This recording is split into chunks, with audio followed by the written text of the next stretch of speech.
That will never work. You can't put yourself seriously. Don't. Oh my God, that's another thing. That's bad. You probably should find other hobbies. You ever learn to stop? Stop. While you're don't bother me. I've seen better things. Do you really want to stop? And my third grade, give it up.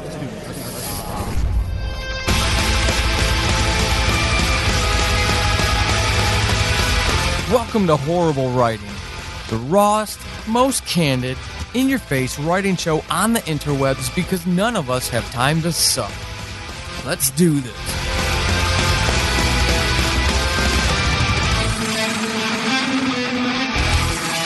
Welcome to Horrible Writing, episode 57. I'm Paul Sading. I'm your host, and with me this time is somebody who has literally changed my writing life, my writing career, my writing path. And it's an extreme honor to bring on not only an award-nominated author, but a New York Times and USA Today best-selling author, but on top of all that, the voice, the personality, the intellectual insight behind the creative pen. I have none other than Joanna Penn with me here on Horrible Writing. Joanna, thank you so much for coming on to the show.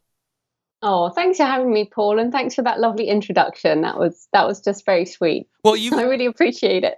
You're very welcome, and like I told you before we recorded, you literally have put me on the fast track, and I've been creatively writing all my life, doing it publicly in audio drama form since 2015, but it was always the goal to publish books, and this year by the end of the year I'll have 3 out, and it would not have happened if it were not for everything that you give the community. So it's an absolute honor to bring you on here, especially about this. You and I did some chatting months ago in prep for the interview, and one of the things that I feel a connection with you on, but I also feel like you could teach me and a lot of other writers about, is drive and focus. Because when I watch what you do, it is, I wear people out. I've had people tell me that, Paul, you're exhausting. You have so much energy. How do you do it all? And then I look at you and you exhaust me because you produce so much and it's so high quality and it's so professional, everything. How do you do this, Joanna? How is this who Joanna Penn is and has always been? Is this driven, highly focused person, or did you develop that? It's a good question. I mean, I think I always have been kind of that type A personality. I've always been a goal setter. I've always liked having sort of concrete things to achieve.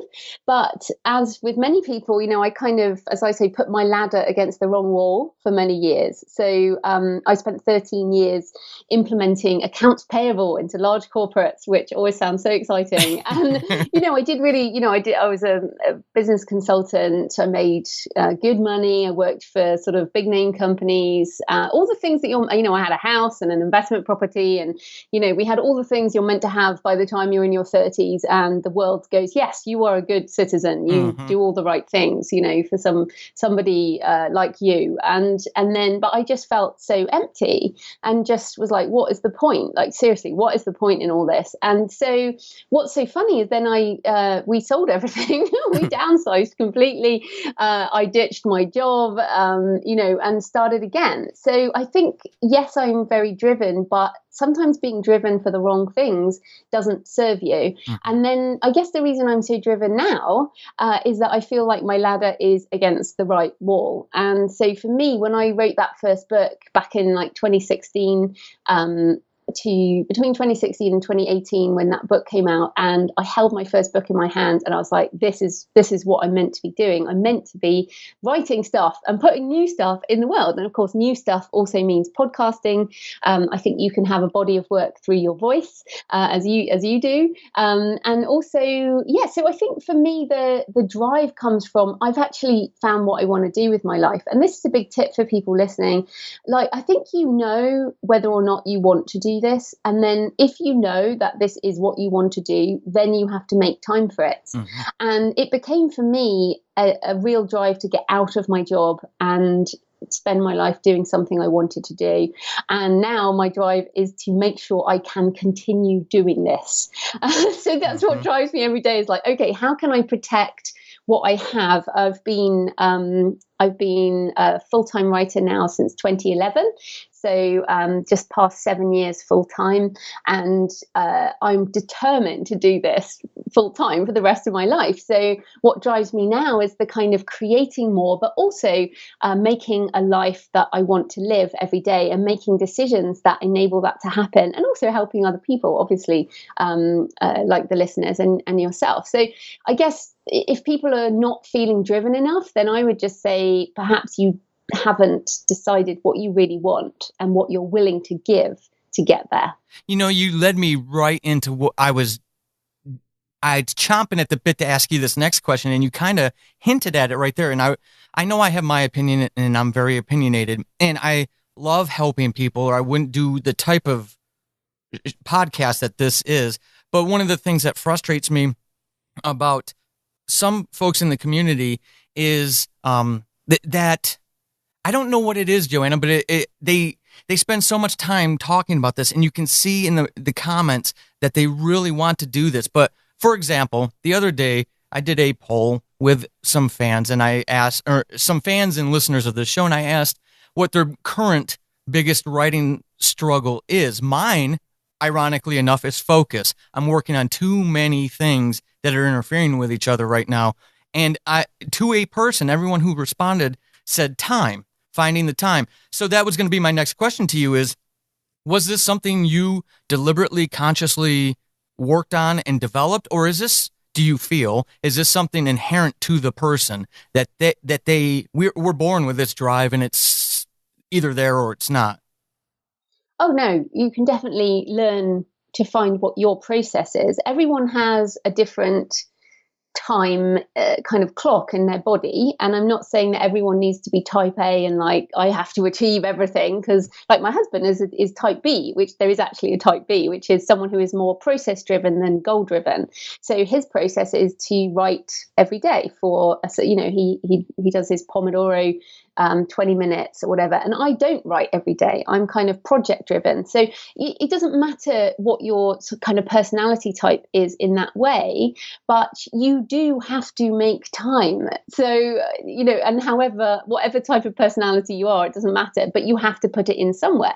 So just to be clear, between 2006, when I started, when I decided to write and publish a book, to 2011 when I left my job. So that's 5 years I worked building up my books. By the time I left, I had 5 books, I think, and I built my website for 3 years and had the podcast and all of that. So I was doing all of this on the side, and because I'm a morning person, I would get up at 5 and I would write my first draft material before going to work, because I had quite a demanding job. So once I got to work, I knew was over for the day, basically. Mm-hmm. And then I would do my work. But that's about when smartphones arrived, and I started connecting with people on Twitter, and then in the evenings I would do my podcast, because the time zone I was living in Australia worked quite well with Americans. And then so I did that. So I did my first draft material before work, and then at the weekends I also worked weekends. And then about 2 years later I went to 4 days a week. So I decided that it was worth giving up 20% of my income to get another day. Mm-hmm. So, and that's quite a big deal. I realized some people with, at the time I did have a mortgage, and you have to kind of weigh up how to find that. But I was like, I know that I am getting out of this job. So I really changed that up. But the point is, if how you find your time is up to you, but inevitably you're going to have to give something else up. Mm-hmm. So, and for me, it wasn't really sleep, because I just went to bed earlier. So I would go to bed at like 9 o'clock in the evening so I could get up at 5, because I love my sleep. But some people, maybe it's a hobby. At the time we gave up TV, and that was in the era before Netflix. So I know it's much harder now. But you have to think do you have to give up a hobby? Do you have to give up some social life? Do you have to give up another something, because everyone's already filled their time. No one's got enough time. Right.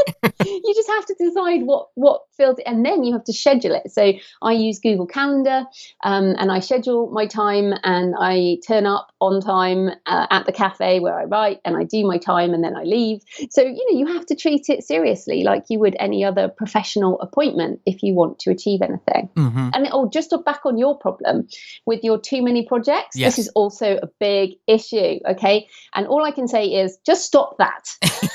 You have to decide on the project you need to finish. Now, of course, most people have multiple things going on, but for me, like that, if you're writing, you can write one novel and one nonfiction book, for example, or you could be writing one novel and recording something, because you do a lot of recording, right? Correct. So, but I really think you would struggle to work on more than one novel at the same time and actually achieve something. So what are you struggling with that? Well, and that's the thing is with the audio dramas, right? They're almost like television shows for your ears. So people expect seasons and they expect things at certain increments, whatever that may be, whatever you've established. But to get to those and get them produced at that level, you obviously have to give yourself lead time. So currently, I'm trying to edit a completed manuscript horror novel, and I've got this tug of this upcoming audio drama I have to get done if I want to stay on that fan expectation of release, while also trying to tidy up an audiobook for a nonfiction book I wrote. And of course, like all of us, I've got this idea tugging on me that I have no energy for. So I'm in this cycle of busy stuff with the attractive pull of the creative thing. Hey, this shiny new idea over here really needs to get developed. Oh my gosh, I feel exhausted because of all the busy stuff. I can't even tap into the creative stuff, which obviously impacts the way I'm editing this horror book, because the creativity feels like it's asking me to give it a break. You know what I mean? It's tapping out because of all of this stuff. And it ties into months ago. You and I have been trying to get to do this interview for a while. There were some technical issues that I had on my end that kind of prevented it. But at the time of when we were chatting the first time, you made a comment on your show on the Creative Pen about don't be like me, which was an eye-opening moment for me, because I was trying to be like you. I was watching what you were doing and thought, she has her stuff together. This is what I need to aim for. And then I was doing a yard project, listening to you in my earbuds, and you said, I'm giving up this, I'm giving up this, I'm going to focus on this, don't be like me. And which made me, obviously want to talk to you about focus and how you manage that. What happened in that transition? It's not that I felt betrayed or anything. It was just, I really respect what you've done, and I know others do. So when you say, hey, don't be like me in terms of focus, something had to happen. And in that, there's got to be a life lesson for the rest of us. Oh yeah, well, I think I mean, I was doing too much. I'd taken on a third pen name. I was co-writing with my mum, doing sweet romance, which is not even a genre I'm into. It was just I was trying to help her. I'd also taken on screenwriting, so I was trying to adapt my novels into screenplays, and both of those things, and also speaking. So those three things. So professional speaking is something that I've done for 10 years now, and so those three things have gone, and they are kind of extra things away from my core, and my core is my podcast, The Creative Pen, helping authors. And I can help authors through my podcast. And my nonfiction books, but also my fiction. So my fiction as JF Penn, and then how I can serve my fiction is more important than trying to, for example, it's not serving my fiction to adapt my books into screenplays right now. And I guess we all learn things and we all change along the way. And I mean, I really enjoyed writing a screenplay, but the return on that investment, it's like a whole nother career, screenwriting. It takes a lot of networking. It takes a lot. And speaking also is a whole nother career. And so as you're going to hear when you listen to some of my latest shows, I'm adding in some new stuff for 2019, but in order to support my fiction under JF Penn. So what I would say is, and I'm full-time, this is a really important thing to people listening. This is my full-time job. So it's not the same as most people who have a day job and then write as well, where the writing doesn't have to pay. For me, I do, this does pay the bills. My husband works in the business as well. So, we have to do it in that way. So when I say don't be like me, it's more that just really try and pare it down to what's the most important. Like I said about putting your ladder against a different wall, I was like, do I want to put my ladder against a screenwriting wall? And I thought I did. And then I really thought about it and went, do you know what? Because it takes a lot of networking in the same way that speaking is. And I'm just an introvert. It's so tiring. So literally it was, I do not want to network. And also I know I don't want to work as a screenwriter. I interviewed a screenwriter. This is a good tip, actually, since you have a podcast. If you think you want to do something, interview someone who is doing that themselves. Mm-hmm. And I interviewed a couple of screenwriters, a guy called David Nichols, who's very well known in Britain. And I was like, okay, I don't want to do that job. And that really helped me kind of take that off the list. And then I talked to my mom about Penny Appleton, and she's been on the podcast and we had a really good chat. And then I was like, yeah, okay, I can take that off the list. So I think maybe you need to do the same. And maybe people listening, think about the ladder that you want to climb for the next 50 years. And how is what you're doing going to serve you climbing that ladder? Shakay's hand was on the door, ready to pull it open when he heard the scream again. It definitely came from inside the building, and it was definitely a voice. Not chemicals, not a weird death call from some inanimate building material. This howl filled the world, reverberated inside his head. A human howl. A howl of excruciating pain. Get in, man, or I'm leaving you here. There was no mistaking DeMarco's intentions. Whatever was happening inside that building, DeMarco would leave it to carve out its own fate. Through the open doorway that was now ablaze with a roaring fire, something moved. It wasn't the musty drapes catching fire and breaking loose of the rods, drifting into his field of vision. It wasn't a partial wall collapsing, sending support beams scattering across the open maw.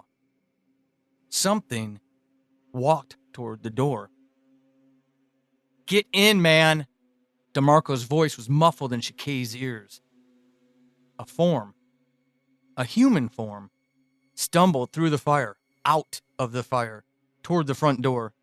Neither male nor female, the form was immense, and it was on fire. The excerpt you just heard is from my upcoming horror anthology called 12 Deaths of Christmas, from the story Roasting on an Open Fire. 12 Deaths of Christmas is available for pre-order in digital form now, and you will be able to order your print copy on November 19th. Head over to Amazon, search for Pulsating or for 12 Deaths of Christmas to get your copy today.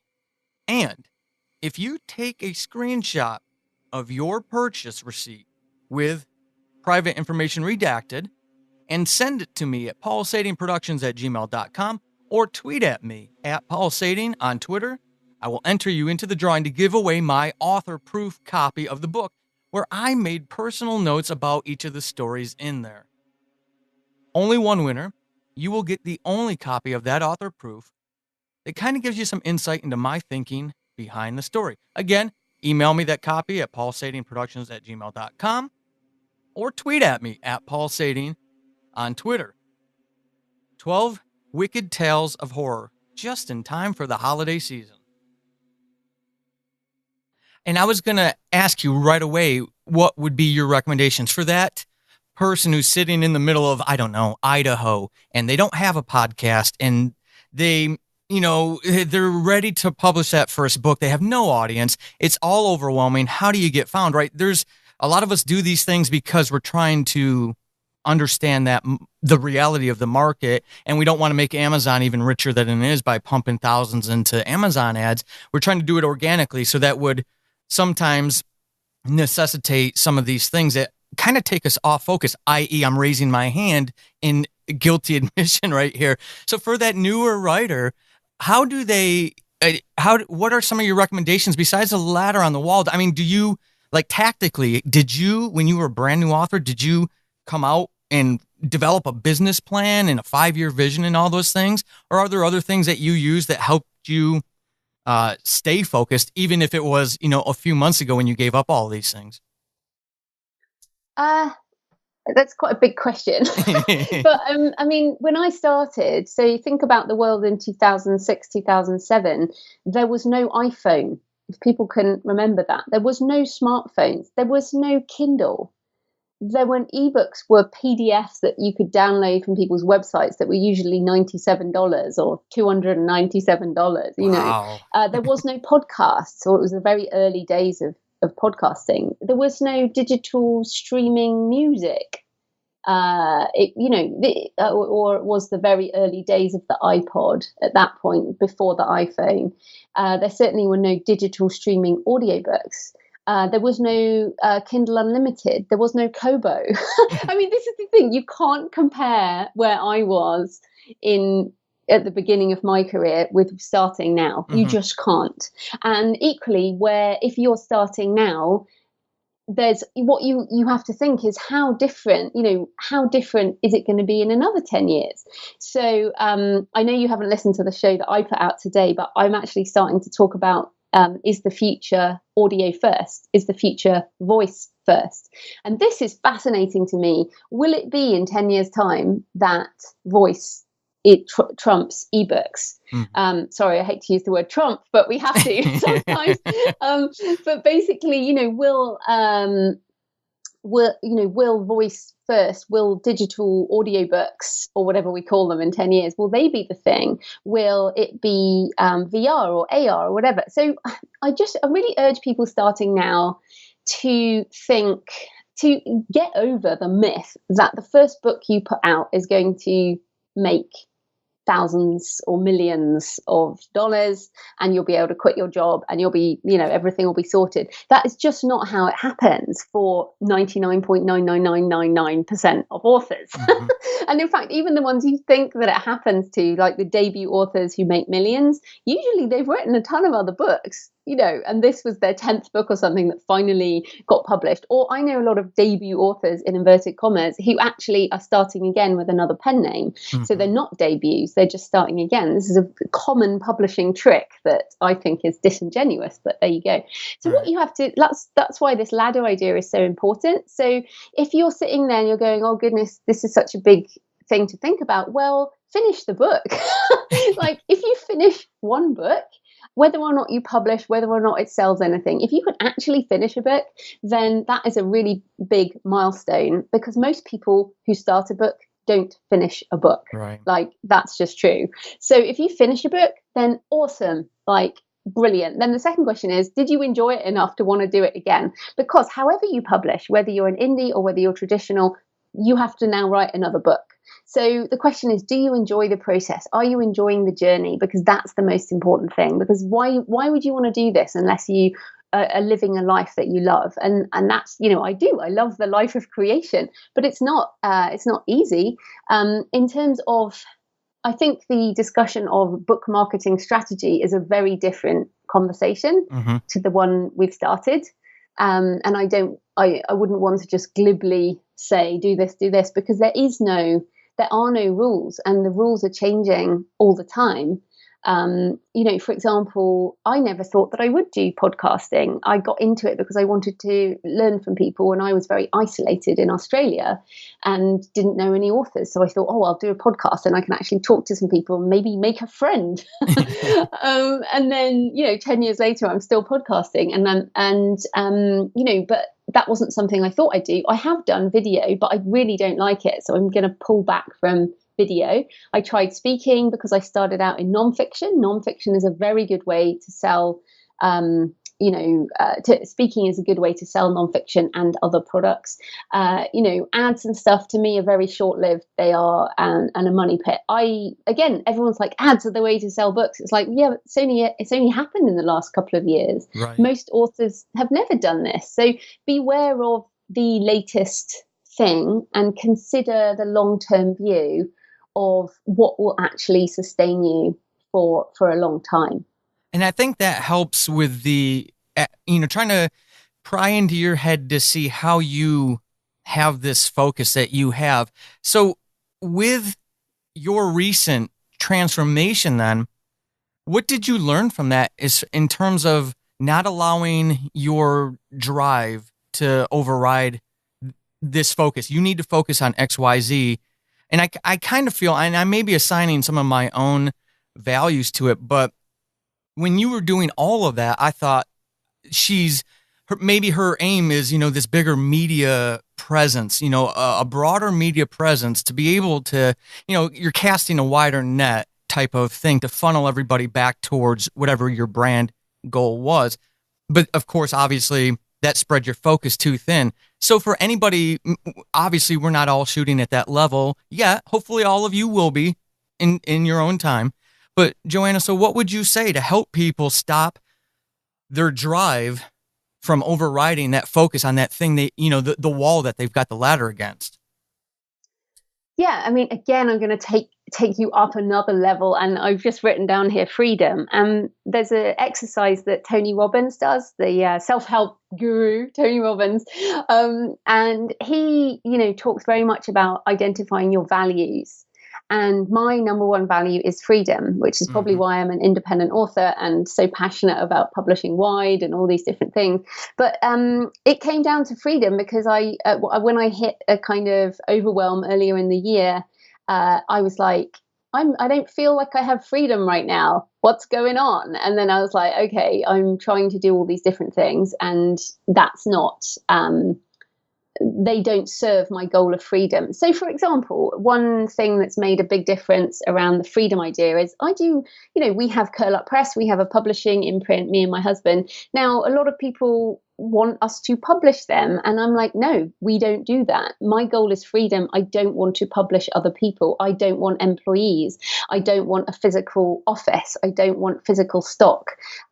We need to be able to run our business from a laptop, which is what we do. So freedom is like a fundamental top level value that sits over my decisions. And every now, and now I've kind of set a reminder on my on my to-do list, which is, am I still aiming for freedom?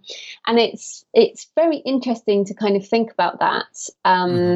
So that's why I don't like being dependent on Amazon, for example, completely for book sales. It's why I don't like depending on book sales for my entire income. Stuff like that is how do I protect that value? So for some other people, it might be,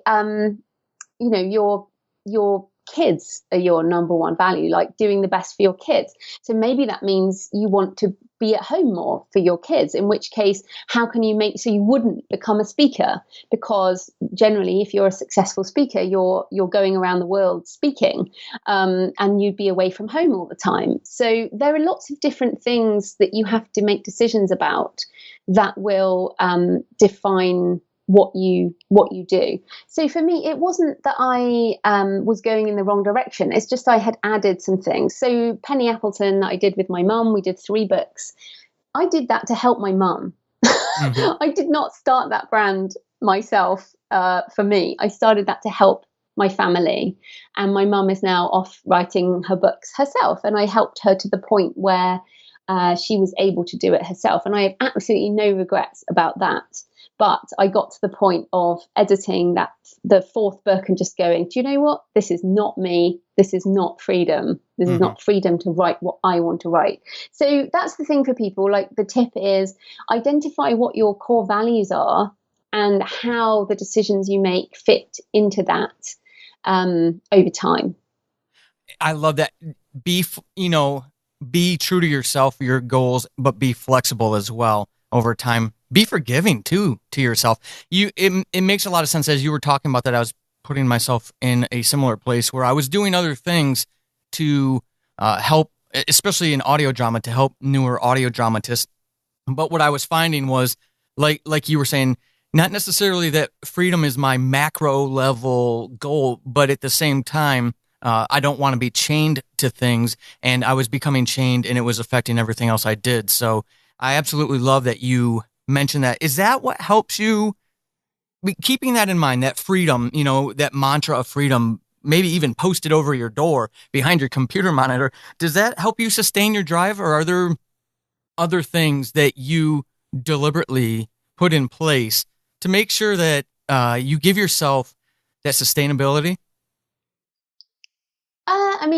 There's the healthy side. So I have the Healthy Writer, obviously, which is about physical health and something that I found necessary to focus on. Probably not taking enough time to look after myself physically. So I do find that going to, moving is very important. So I do regular yoga practice now. I've been doing that for a couple of years, and I find that helps a lot. It incorporates a form of meditation, but also physical movement is really important in sustainability over the long term. But also, I'd say, like, I seriously love what I do. And at those times when I was like, I'm not enjoying this, Jonathan, my husband, said to me, so why are you doing it? Because this is our business. So Yeah. you don't have to do it. In the same way, like speaking, I've just come back from America, and speaking is it's invigorating in many ways, but it just wrecks me completely because I'm an introvert, and I struggle with it very much. And it's like, do the positive sides outweigh the negative impact on things? And I'm still weighing that up. I'm like 99% done with speaking, but I still like, oh, that would be awesome to go do that. And so I don't know. I go back and forwards on that, but certainly it will be very rarely.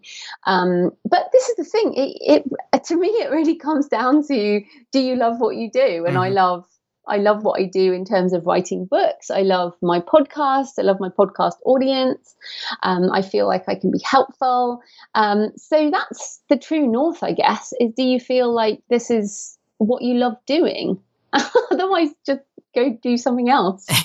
Well, and maybe it's, and maybe it is me overcomplicating it too. I wouldn't put that past me. I can do that from time to time, but finding the true north, I love that. I think I'm going to meme you on that, Joanna. So don't be surprised if you see Okay. a meme floating around Twitter someplace attributed to you, because I think that's what helps us a lot when we talk about time, and especially with the newer writers. I just see folks, obviously this show is targeted more towards folks just starting their journey or trying to refresh themselves to get back in touch with that first love of writing, because life distracted them and they miss it. So that typically is who listens to this show. And I think advice like that is the truly helpful advice to keep us focused on those things. Because again, when we look at people like you, you are so accessible, you're so approachable, but yet your presence, if you will, what we see and what we feel out there, it can be intimidating. So those of us who want to be like Joanna Penn have to be careful about how we do that. So Horrible Writing listeners, I really am urging you to listen to what she has shared throughout this, because I see a lot of folks throw in the towel on this because I don't think we're fair to ourselves, Joanna. Yeah, I agree. And also, I have actually put up on my site at thecreativepen.com/timeline, I've put a whole load of blog posts, starting with sort of way back, when I did my first novel, and so that people can see the development. I was talking to someone about Picasso the other day. Picasso, when he died, was worth $500 million, which, when he did die was worth a lot more than it is now, and he had over 50,000 pieces of art in his lifetime, Picasso did. And what's so interesting, if you go to the Picasso Museum, for example, in Malaga, you can see his work from when he started. And now, of course, everyone thinks in their head, they think Guernica, or they think the famous paintings. But the fact is, you can see the development of the artist through his work that's out there. And I think this is one of the issues with the writing world, is that, you see people who are fully formed, and, the people, again, the debut authors are like, oh, wow, they're amazing. And yet they've probably been writing for 10 years. Right. And so this is the truth. You have to you can't look at where I am now, I can't look at Stephen King and go, why aren't I like that? Right. You have to go back to the beginning. And as I just said, when I started, there was none of this. Like, you guys, this is the best time ever, and it keeps getting better. Like every week, it's like, oh my goodness, that's amazing. This is phenomenal. I mean, even what you and I are doing now, this was not available Right. in 2006. There was no Skype. Oh, I don't think there was, So this is the thing. What I would also say is you have to want the verb. You have to want writing. Writing has to be the thing, not the noun, Yes. writer. You have to say, I am writing, not I want to be a writer. So I think that would be the other thing. Focus on the verb, not the noun. Oh, I love that. I love that. All right. So, listeners, if this is your first episode of Horrible Writing and you're following Joanna because you love hearing her speak, I do too. You can imagine why I'm so excited to have her here. But you might not know that we have a special segment on this show, and I'm about to ask Joanna about this. It's called, I'm going to ask Joanna, essentially, for a horrible writing experience. Now, you may think that's a terrible thing for a host to do. Why would you ask somebody that? I feel that the learning objective is true, and I think it's very helpful to people. I believe when we bring folks on like Joanna and we ask them for a quote-unquote horrible writing experience, and they share that, we also see where she is now. So we're having that flashback scene in her story, knowing where she is to this day. And that can be encouraging, empowering. It can be earth-moving for some of us, as I've shared with Joanna on and off air. So Joanna, with that being said, what is your horrible writing experience? So I think mine was really sort of back in the day when I used to be a business consultant, and I used to write technical specifications as part of my job, a huge part of my job, writing technical specifications. So I would just, churn out these documents that would go to developers to create, technical programs. I mean, seriously, I would just sit there and write these things. So for me, the horrible writing was being forced, or obviously I chose to work that job, but many of us get trapped into jobs we didn't think we would ever do. Right. It was writing things I didn't want to write, and that kind of comes through to what we're saying about freedom. To me, the freedom now that I have is to write, especially as an independent author. I write the books I want to write, the books I love. And that's probably why I had that issue with Penny Appleton, because I was ending up writing things I didn't want to write. Mm-hmm. And so this is a really big deal, and why, beware of writing in a niche that you think is, hot, that you don't care about. I think that's really a big deal. So yeah, write what you love and don't feel guilty about it. And that, I'm with you too. I've talked to some folks about doing collaborative stuff that would take me into like a dystopic sci-fi. And though I can watch those movies, I don't really read dystopic sci-fis. So I had, my own little awareness moment of thanks, but no thanks. So yeah, definitely agree with that. Follow that which energizes you. So Joanna, at this point, you've shared so much that has helped other people. Let us help you now. What in the world can we find from Joanna Penn out there, and maybe what can we expect from her in the future? Both Joanna Penn and obviously JF Penn. By the way, listeners, I've gotten into two of her not her fictions. Joanna knows I've read all her nonfiction before, but recently I've gotten into her. First started out with Map of Shadows, and then Stone of Fire is what I'm currently working my way through now. So what do you do, Joanna, and what can we expect from you in the future? Sure. So for writers, come on over to thecreativepenn.com, pen with a double N, and there's my podcast. I also have books and courses for authors trying to help people with the journey. There's also lots of free email lists, and there should be pretty much everything you need now on the Creative Penn, because it's coming up to 10 years old. So I pretty much have everything. The podcast is heading for 400 episodes. So I mean, it's kind of crazy. And I still got more to come. And then JF Penn is at jfpenn.com. And I've just put out book 10. Well, I haven't put it out. It's on pre-order right now as we talk. Valley of Dry Bones, which is the 10th book in my Arcane series. And I have a sort of detective series with supernatural edge. And Map of Shadows is my in the dark fantasy kind of area. So I write all over the shop. Now, and that's what I love. Will you admit that you're those of you who don't know her, she's said this publicly, so it's sort of a rhetorical question. But are you ready to admit now that you may actually be, at least in part, a horror writer as well? Yeah, I mean, I think it's so interesting because I've been very much reading a lot of horror, and I just think I'm a cross genre writer. I think my books have elements Mm-hmm. of thriller, dark fantasy, and obviously dark fantasy sits under horror pretty much. But things with demons in. But definitely all my books have a supernatural edge. So it's really difficult because my arcane thrillers are action adventure thrillers with an edge of the supernatural. So basically embrace being cross genre. That's completely fine. And that's one of the beauties of, like you were saying, how when you were telling listeners to, kind of be excited about being alive in this age and being able to do this now. I'm old enough to remember, I'm in my 40s. I remember a publishing world that I dreamed of joining one day where you didn't do that. And if you did try to cross over to a different genre, you better change your name if you were going to try to do it. And now we can look at you for an example, but it's there at our feet to be doing. And that's so exciting for me as a creative. Exactly. And I think, how can you have a career that spans a lifetime unless you're writing different things? I mean, I look at the most prolific authors, Stephen King, Nora Roberts, James Patterson, all of them write in multiple genres. In fact, Nora Roberts is an interesting one. Her book Year Zero, or it might be Year One, I can never remember. It's like a post-apocalyptic supernatural thriller with like fairies in. I mean, it's totally not what you'd expect from Nora Roberts. Right. And Stephen King, known as a horror writer, and yet he writes in so many subgenres. It's crazy. So this is the thing. Just look at the long term and love writing.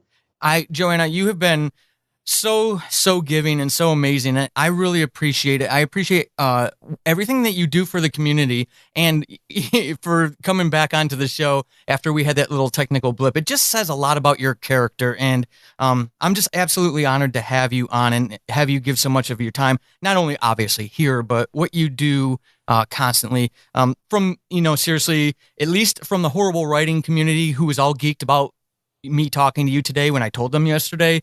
I just want to thank you for everything that you do. You really do change lives, and I feel compelled to actually communicate that with you openly so that you hear that, just in case you ever have one of those bad days where you're not sure if what you're doing is worth it. You are.